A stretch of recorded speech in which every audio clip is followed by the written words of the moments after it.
counsellor and 2 students, Joseph and Cara. First, you have some time to look at questions 1 to 5.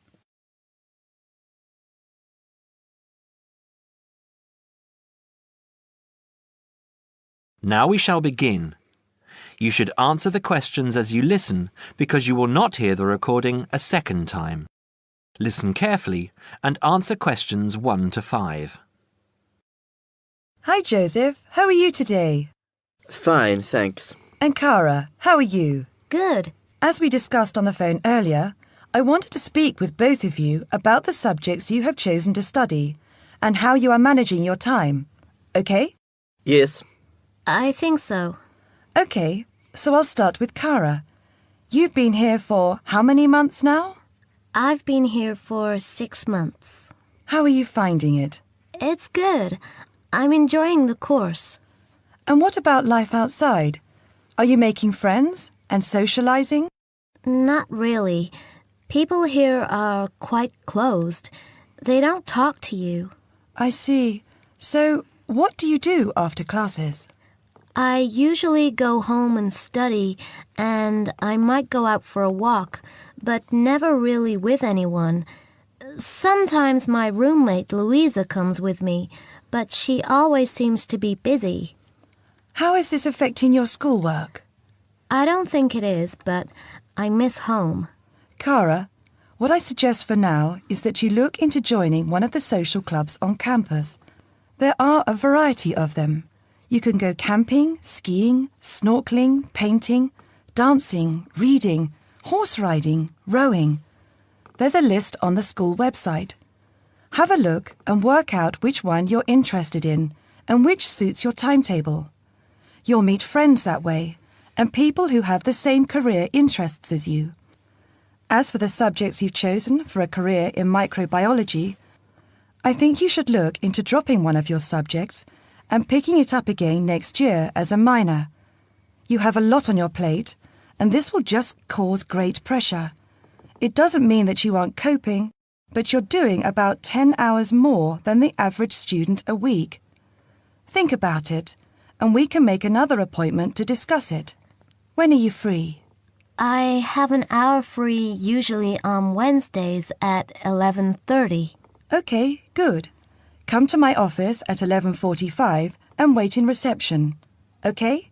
Okay, I'll see you then. Before you hear the rest of the conversation, you have some time to look at questions 6 to 10.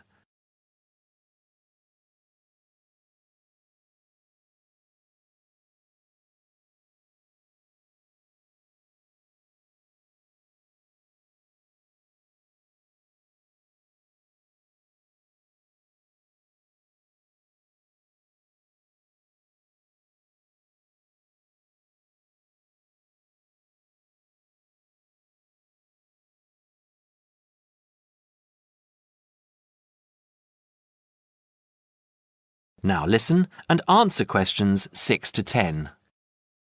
Joseph, how are you finding the university? I love it. It's very different from home.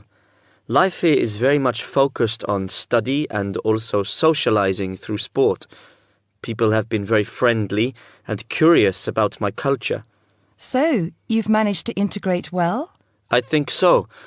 I've joined the rugby team, something I'd never thought I'd be interested in. And how are your studies going? I think I am doing well. I have a few assignments that need some work, but overall, I'm coping. That's good. I'm happy that you're enjoying the university, but remember, don't let your schoolwork get too far behind, because it will pile up, and before you know it, you will be late handing in work. You know that there's a penalty for handing in work late? No, I didn't. You would have been told at the start of the course, during orientation.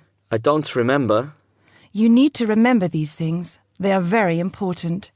You might be an excellent student, but if you consistently hand in work late, you'll be penalized and you might end up losing your degree over it. That's a lot of years of work, okay? Yes, I'll remember that. And also remember that you have to attend 90% of your classes. So far, you have missed 5 tutorials. Be careful here.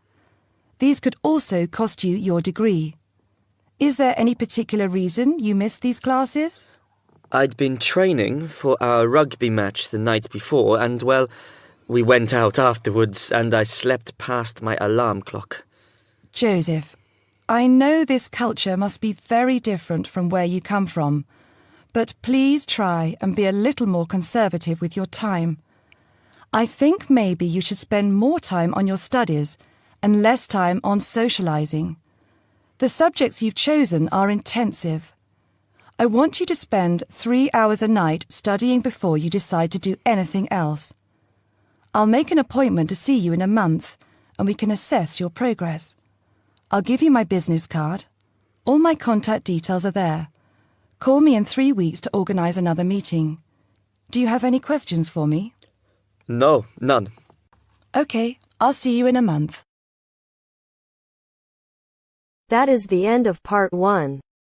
You now have half a minute to check your answers.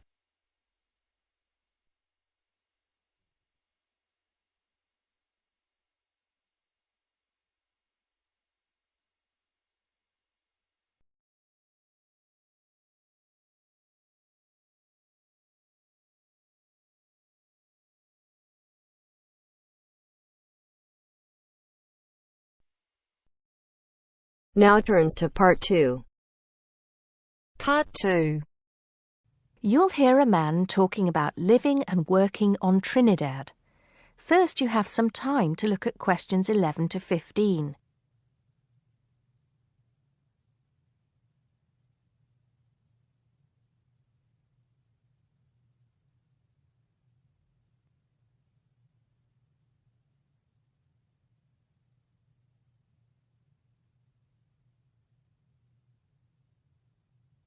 Now listen carefully and answer questions 11 to 15. Hi, I'm Steve Pinfold, and I'm here today to tell you about my gap year, which I took about 20 years ago. Unlike many students these days who go travelling or get some work experience between school and university, I decided to do something completely different after finishing my degree. I applied to work for a charity organisation. What it does is it sends people with particular skills to countries where those skills are needed. Apart from having some experience teaching English to summer school students, I didn't have any particularly useful skills, I thought, but luckily I was still accepted. I had to find the money for the flight, but you get free accommodation. I stayed with a family of 5. And you do get paid, but not much. It's a bit like pocket money, enough to get by. I worked in an orphanage and taught English at a local school. Where was I? Well, originally I was going to be sent to a village in India, but at the last minute the organisation decided to send me to Trinidad. Now, this is a fascinating place. It's an island in the Caribbean. Well, in fact, the country is actually 2 islands. The smaller one is called Tobago, which is connected somehow to the word tobacco. Anyway, there I was, a young white guy living and working on an island which is mostly a mixture of descendants from Africa and India. The Africans were originally brought over as slaves, and the Indians came later as indentured workers. That means they agreed to come for a specific time, but many of them stayed. There are also some Trinidadians of Chinese and British origin, though the native inhabitants were basically wiped out by colonialization. I myself felt completely accepted and had the time of my life.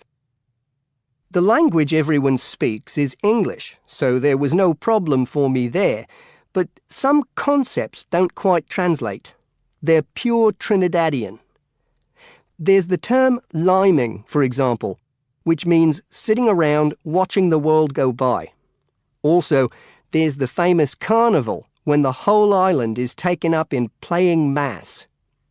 For a whole month, around February or March, it depends when Easter is, everyone's busy preparing costumes, practicing calypsos, soca and steel pan music, and most importantly, partying. Before you hear the rest of the talk, you have some time to look at questions 16 to 20.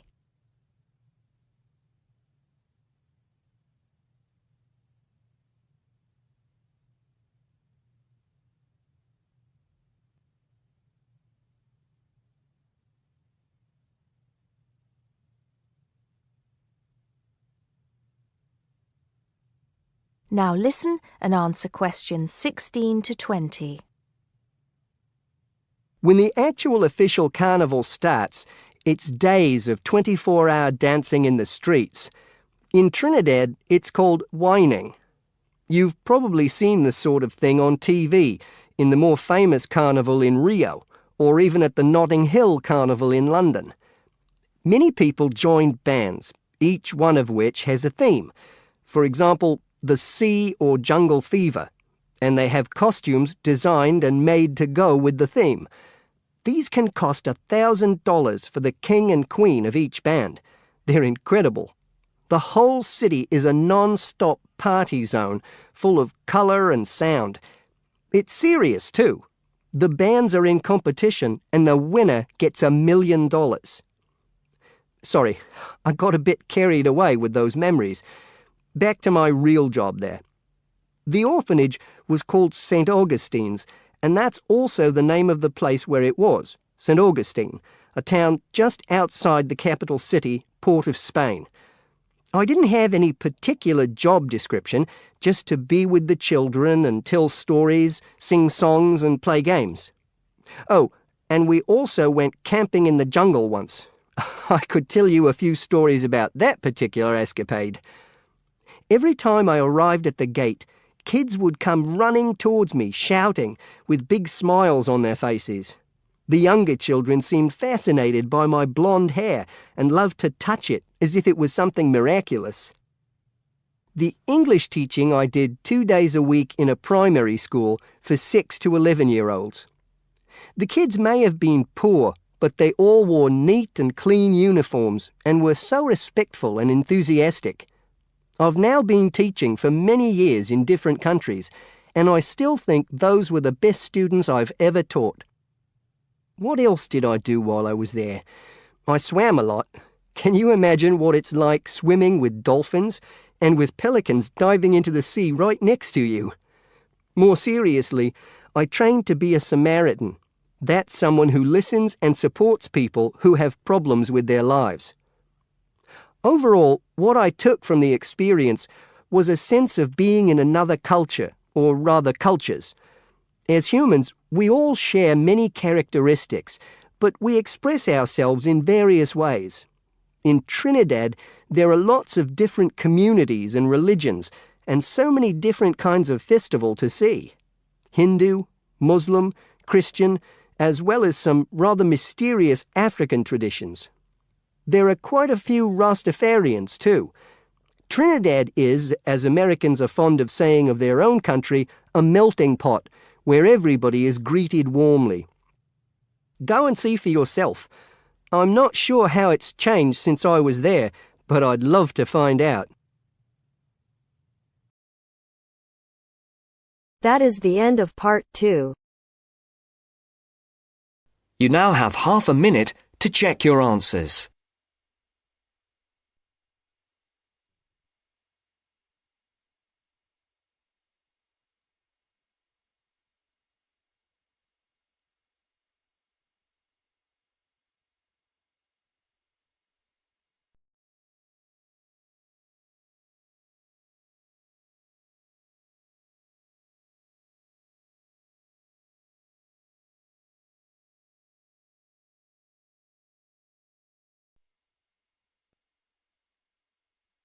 Now turns to part 3. Part 3. You are going to hear a lecture. First, you have some time to look at questions 21 to 25.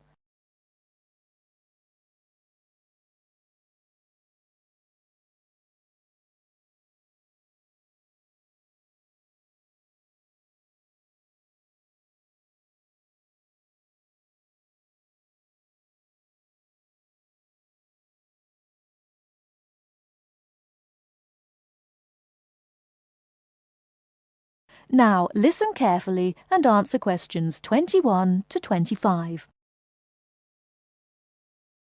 I'd like to introduce Rebecca Bramwell, an artist and illustrator who has come along today to talk to you all about getting your first job or commission as an artist. Over to you, Rebecca. Thank you for inviting me. I remember when I graduated back in 1983, I was very excited about getting my first commission. My degree was in fine art, and I'd worked long and hard to get it. I was an enthusiastic student, and I never found it difficult to find the incentive to paint. I think as a student, London being settled by the Romans explains their lust for blood. By about AD 200, the administration of Britain was divided in two. York became the capital of Britannia Inferior and London of Britannia Superior. Around the same time, the city also acquired its famous walls, probably about 20 foot high. Why did they build such high walls? It was a protective measure which may have been due to civil war, initiated when Governor Claudius Albinus tried to claim the imperial crown in Rome. Was paganism still predominant then? Yes, but Christianity appears to have reached the province at an early date, and only a year after the religion became officially tolerated in the empire. London had its own bishop, Restitutus, who is known to have attended the Imperial Council of Arles. You really delve deep. I think you'll do well on your tutorial paper. Good luck, David. Thanks.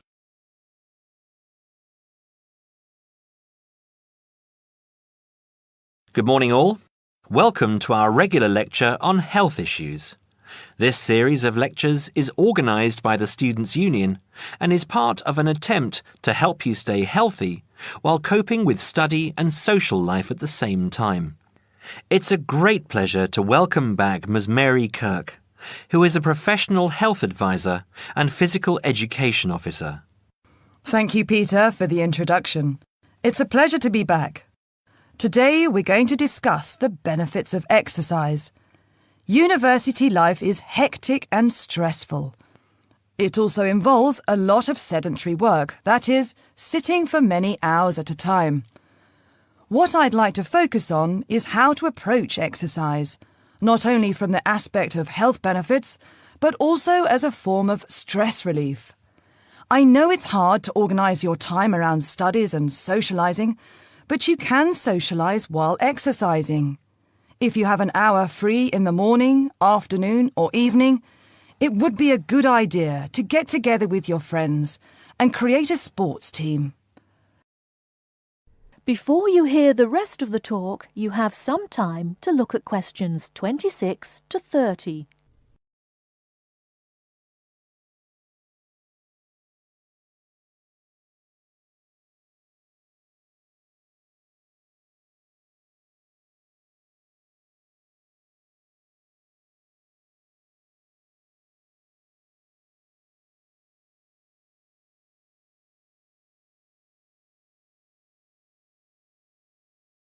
Now listen and answer questions 26 to 30.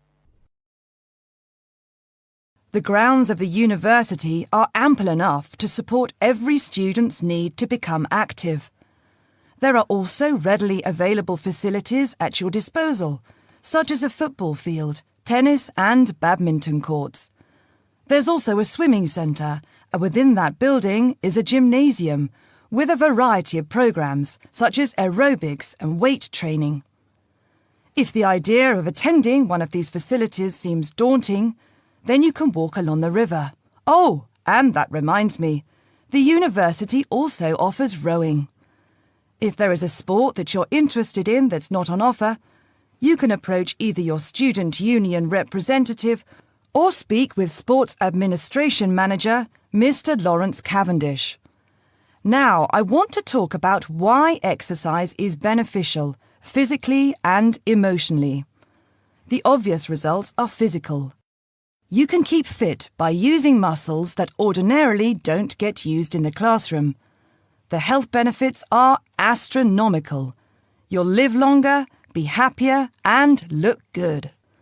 By building muscle, you strengthen your bones, a definite advantage for women in their later stages of life, as women are prone to osteoporosis. It also strengthens your heart. Yes, don't forget your heart is a muscle, and the more exercise you do and the harder you work, the more blood is pumped from your heart to your brain. Now this brings me to the psychological advantages of exercise.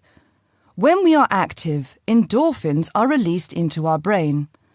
An endorphin is a chemical that is released when your heart rate is pumping beyond its normal capacity. It's the same as adrenaline. You can actually feel when endorphins kick in. You feel a rush, almost a high. The benefits of this are numerous. Your brain works at peak capacity for a longer period of time. Your awareness is maximised, and the fatigue you usually feel at 4 o'clock in the afternoon will be non-existent. In one word, exercise makes you sharp. Now, I'm not saying that you should overdo exercise, because too much of anything can be dangerous. But if you think about your daily routine, you spend about 6 hours a day in lectures and another 2 or more hours studying. That's a long time to be sitting. And that is a long time for your body not to be moving around. So try and find at least 1 hour a day to get some exercise. If you can't fit in 1 hour a day, try 1 hour every second day or half an hour a day. You will see rewards instantly. You'll feel great and look great. This I can promise you. That is the end of part 3. You now have half a minute to check your answers.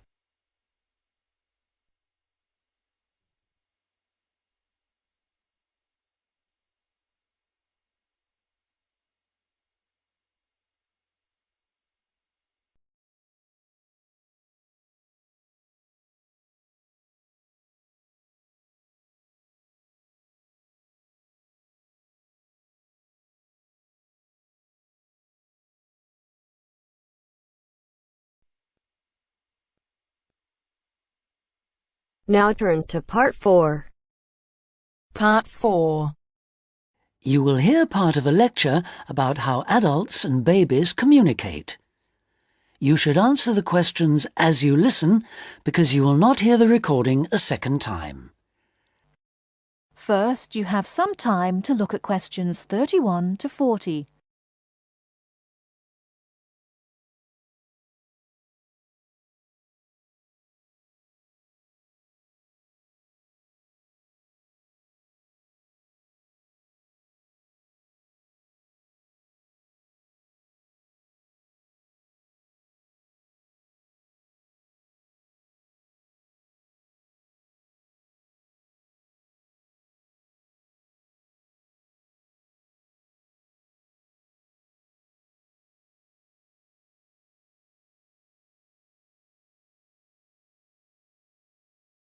Now listen carefully and answer questions 31 to 40.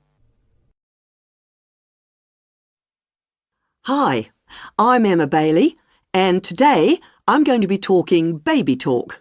Hopefully, you'll find the subject interesting rather than infantile. I'd like to start by getting you to imagine a scenario. You're in an office or at a family gathering when a mother comes in with her young baby. Like everyone else, you want to see the mother and baby, and you probably want to talk to the baby. How do you do this? What kind of language do you use? Recent research has shown that adults all talk to babies in similar ways. They repeat phrases over and over again in a high-pitched sing-song voice with long vowel sounds. And if they ask questions, they exaggerate their intonation. Researchers have discovered that this kind of language, which they have called motherese, is used by adults all over the world when they talk to babies. And according to a new theory, motherese forms a kind of framework for the development of language in children. This baby talk, so the theory goes, itself originated as a response to another aspect of human evolution, walking upright.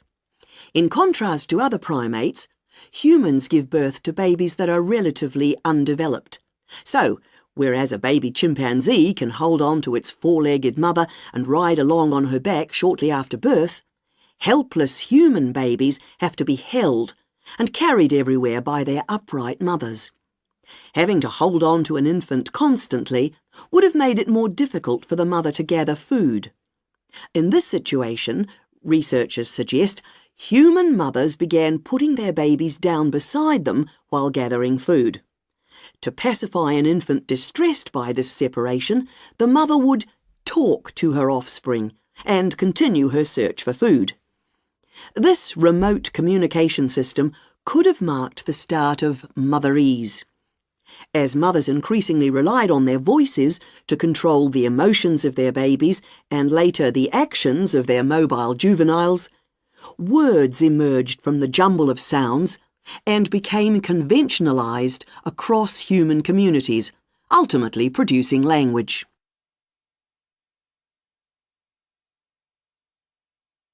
Not all anthropologists, however, accept the assumption that early human mothers put their children down when they were looking for food. They point out that even modern parents do not do this. Instead, they prefer to hold their babies in their arms or carry them around in slings. They suggest that early mothers probably made slings of some kind, both for ease of transportation and to keep their babies warm by holding them close to their bodies. If this was the case, they would not have needed to develop a way of comforting or controlling their babies from a distance. It's not only anthropologists, but also linguists who challenge this explanation for how language developed. They say that although the motherese theory may account for the development of speech, it does not explain the development of grammar. Nor, they say, does it explain how the sounds that mothers made acquired their meaning.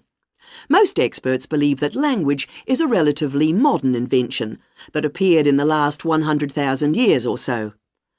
But if the latest theory is right, baby talk, and perhaps fully evolved language, was spoken much earlier than that.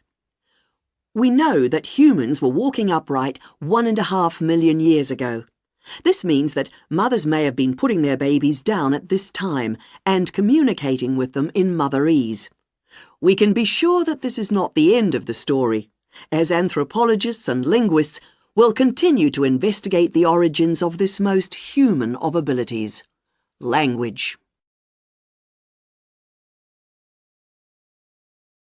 That is the end of part 4. You now have half a minute to check your answers.